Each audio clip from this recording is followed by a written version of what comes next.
Hello. I wanted to use this opportunity for this video to run through a couple of examples of how to generate the equation for a parabola from the graph. So we start off by identifying, well, what is our vertex? So we look at it here and we can see it's this bottom point down here at the very bottom. And for this particular graph, it's at 2, 5. So our vertex is the point 2, 5. Okay. And now, in order to find our equation, we have to locate another point on the graph, which has been identified here for us in our picture, and that would be the point 4, 9. So, given this information, we know some very specific things. Because it's the vertex, we know that this point here is actually going to be H and K. These are the first two numbers. The vertex is always HK. And now any point, even including the vertex, could also be classified as X and Y. So now we have four numbers here, four pieces of information to help us generate our equation.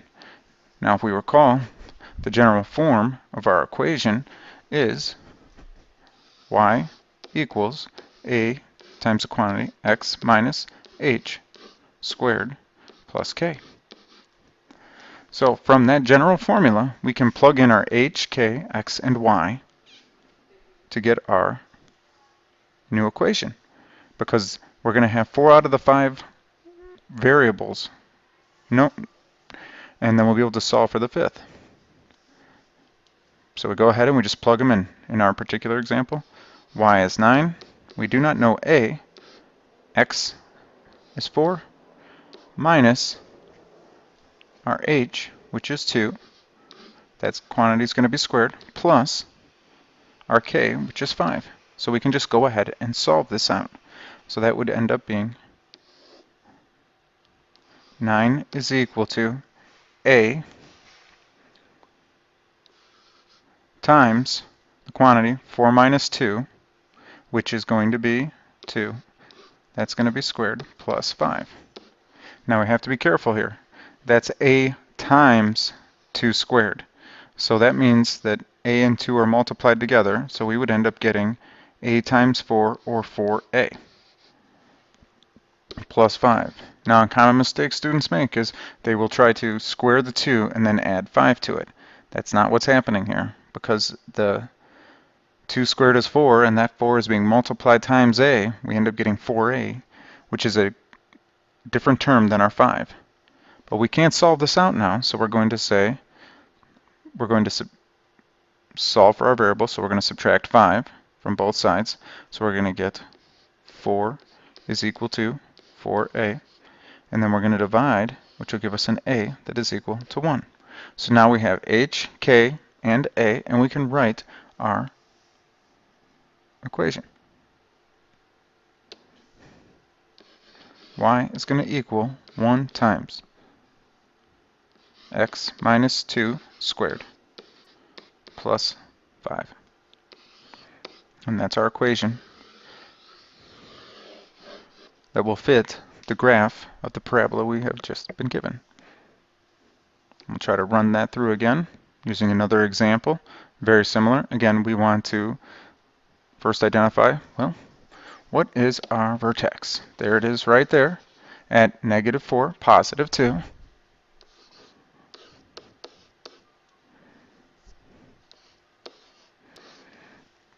And we also want to identify another point.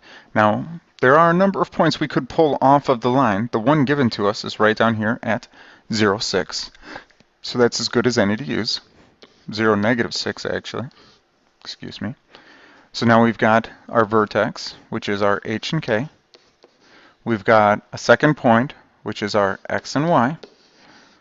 So we can plug all of that information into our wonderful vertex form, which once again is Y equals A times the quantity X minus H squared plus K. So we're going to go ahead, plug in, and solve. So Y is -6 That's equal to a, that's the one piece we don't know, and we're going to solve for, times x, which is 0, minus h, which is negative 4, squared, plus k, which in this case is 2. So we're going to go through 0 minus negative 4. That's 0 plus a positive 4. So that means we're going to get negative 6 is equal to a times 4 squared plus 2, which means we're going to have negative 6 is equal to 4 squared is 16, so that's 16a plus 2. Now we just solved this single variable equation. Subtracting 2 from both sides, we're going to get negative 8 is equal to 16a. Dividing by 16 will give us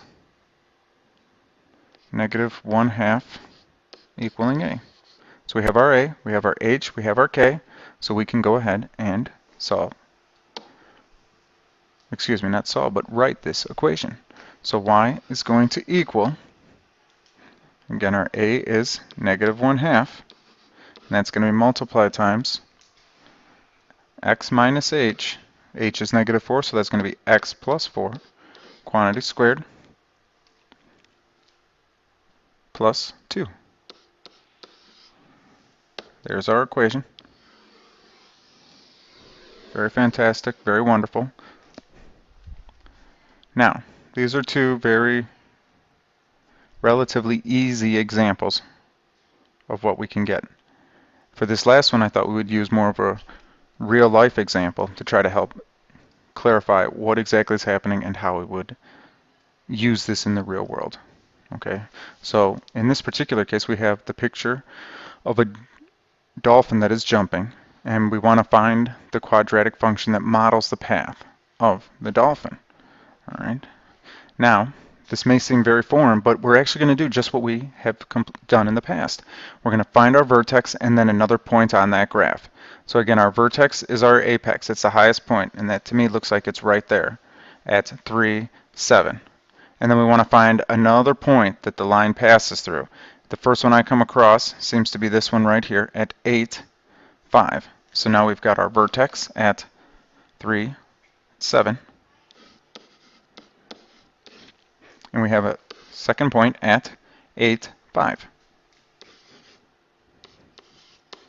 Now again, this is open to interpretation. This is just the way I'm interpreting the information provided for me. Some other people might say, well, look, I see 9 and 4, and that looks a lot closer to me. And that's possible, and that's okay. Again, when we're dealing with real-world examples, there's a certain element of interpretation, and we're going to have to just realize that and accept it, and that's going to be okay. So once we pick our find our vertex, pick our point, we would just go ahead and again plug it right into the vertex formula. So y is equal to a times x minus h, quantity squared, plus k. And we would just go ahead and substitute in. So this would end up being 5 is equal to a times x, which is 8, minus 3, which is h. That whole quantity is going to be squared, plus 7.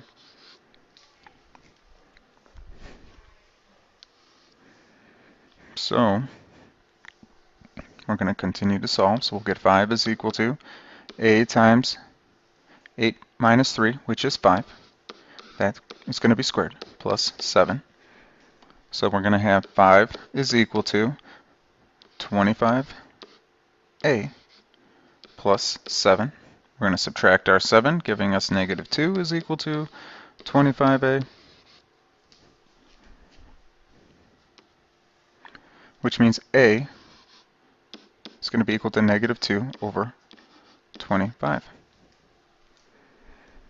So we can go ahead and take that and write our equation.